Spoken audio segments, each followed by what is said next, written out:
Today we're talking about video game piracy, and it's such a touchy subject that I'm not even sure making this video is a good idea at all. There are few other topics in the games industry that cause so much arguments and heated debate. But with talk that the king of DRM has finally been dethroned, how can we not discuss it? Hot off the news that Resident Evil 7 had been cracked in a record 5 days, Denuvo, the company who created the widely used DRM system, suffered a huge breach in their own security. Denuvo inadvertently made private server directories available on their own website. Literally leaving the front door open to allow anybody to walk in and steal their shit. I mean, is that not fucking laughable? I mean, I haven't heard anything so ridiculous. It's unbelievable. The site was quickly swarmed by members of the hacking community who managed to obtain private client data, data logs, and other information related to their trademark anti-tamper technology. Hackers obtained a particular file called ajax.log, which detailed customer support emails from 2014, with some of the messages including correspondence from publishers wishing to license the technology for their games. The file was proven to hold credible information, as it also contained an email from Capcom inquiring about using the service in their upcoming games shortly before development began on Resident Evil 7. Also, amazingly, the log file also revealed numerous angry messages from pirates who complained they weren't able to pirate the newest games. Some of those pirates even made attempts at impersonating developers to obtain access to the Denuvo DRM. NeoGaf also discovered we should have a pirate joke in here somewhere, shouldn't we? Like, there's a definite pirate joke in here. Why did pirates... Why are pirates even trying to steal this technology, Mike? Because they are. No, we've been in a recent training exercise with presenters from the know. So nice one, Mike. Got my back covered on that one. NeoGaf users also discovered upcoming games that would be using the DRM, such as Halo Wars 2, Mount and Blade 2, and even an unnamed title from Rockstar, Red Dead Redemption 2 on PC. Confirmed. So this is where we discuss our personal opinions about piracy, Mike. So go ahead. No, you go first.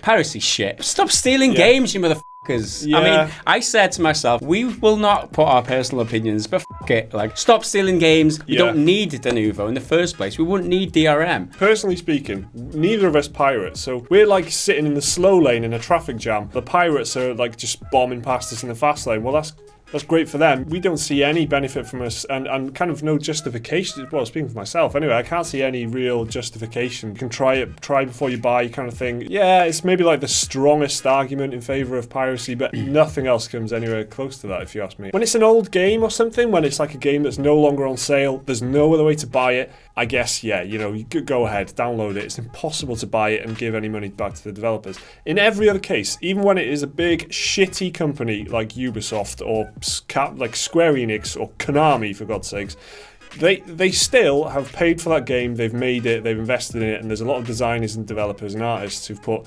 creativity into that. It's just part of the deal, if you want to play that game, you've got to give money for it. That is how capitalism works. That's just how the world works. The thing that gets me really is that people like us who are honest consumers of the gaming industry, we pay our money, we play the games. We are the ones that are feeling the repercussions from the whole DRM piracy conflict, as it were, because the pirates usually get what they want, the DRM throw all this bullshit technology at us, and we're the ones that suffer, basically. Yeah, and our attitude can't be anything other than, there's DRM. Like, okay, I guess I'm just going to buy the game and deal with it. We've completely gone off our script notes here, haven't we? We just rant about piracy. This is not what the video is supposed to be about. But so Denuvo was cracked within 5 days. Like, put this big hype into Resident Evil 7, it'll never be cracked. And then 5 days later, they cracked it and it's now piratable. But that's considered a win for Denuvo because it's 5 days, like the first 5 days, the first few days after release of a game, that's when it's most important. Yeah, because in those first 5 days, in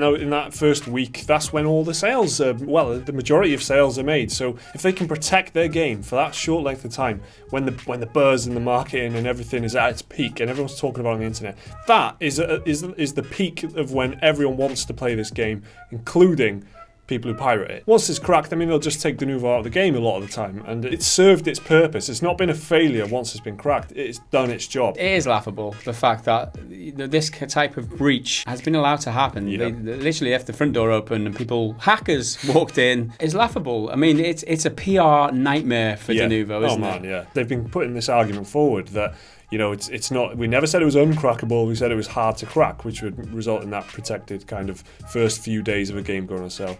You know, they managed the PR side of that quite well by putting that across. They're just a laughing stock now, aren't they? Yeah, it's just one bridge too far. I can't see how they can bounce back from this in a reasonable way, unless they build some Fort Knox thing around Red Dead Redemption or something, and just it never gets breached. You know, I can't see how they can get around it. Yeah, we are going to talk more about the Red Dead Redemption possibilities in an upcoming video. That's a whole video. That was a fucking mess. That was the longest rantiest rant ever. That was 16 minutes. It was like, we're not going to talk about piracy, and then we just fucking jumped off the plank. We walked the plank, jumped off at the deep end, didn't we? So many pirate jokes. Around 2005, a DRM tech called Starforce was used in a number of AAA games, and it was a bloody nightmare. Starforce was proven to cause damage to DVD drives because it would continually check if the disc was legitimate, which would actually cause damage to the drive and the game disc itself. Then, if you had two games installed on your PC that used different versions of Starforce, well, the drivers would crash and cause your PC to get the blue screen of death. Great. Early in the life of Denuvo, there were reports of damage being done to SSDs because of excessive decrypting, similar to how Starforce damaged DVD drives, but these reports were proven to be untrue after testing. PC gamers are pretty much within their rights to hate DRM because in the past, it only hurt genuine customers. Pirates cracked the game anyway, and in some ways, the pirates actually had a better experience because the DRM wasn't in the cracked version of the game to hamper them. This had led to companies like CD Projekt, who run the DRM-free Good Old Games store, to actively oppose DRM schemes because they believe it only ends up hurting consumers. Game developers believe that piracy costs them sales. While there's no explicit evidence to suggest that every illegal download would equal a lost sale, most publishers and developers are rooted in this mindset. Developers choose to implement DRM because it's one of the only ways to prevent people from stealing their work. Game devs put hundreds of man-hours and pour their heart and soul into the games, and it's shitty when people just pirate the games rather than buy it. DRM is one way devs can prevent their work from being ripped off, and it gives them peace of mind that their work is being protected. It's actually unclear whether this latest security breach has actually exposed the inner workings of Denuvo and how it goes about protecting the games. One thing's for certain, Denuvo costs game developers money to implement, and they pass that cost off probably to us, the honest consumer. And remember guys, we wouldn't be having this discussion, this video wouldn't even exist, if you just stopped f***ing stealing.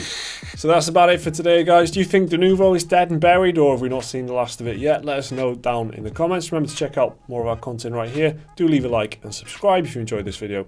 We'll see you next time.